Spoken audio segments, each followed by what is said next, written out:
Como que é esquema, Kiki? Hã? Você tá o quê? Não sei.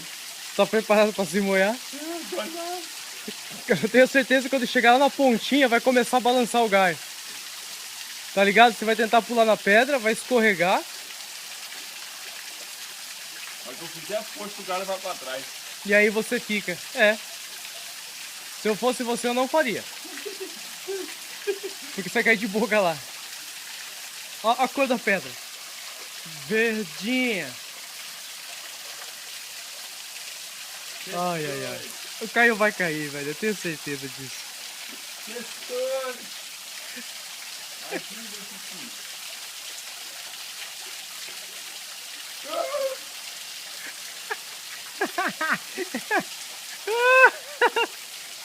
Velho, corre ficando, hein? Muita concentração.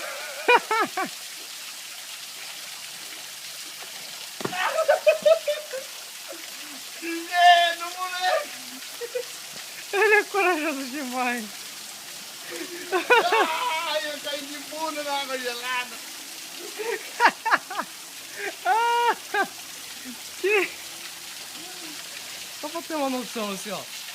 É água. Não tá fundo, mas tá gelado. É que eu fiquei com medo do galho quebrar, mas ele pega se vier na ponta. Tá na posição que dá pra balançar. Quando tiver calor, mano. É um... Parece mochila e tudo, né? Hã? Que da hora, velho. Mó medão, hein? Ó. Esse que era o problema.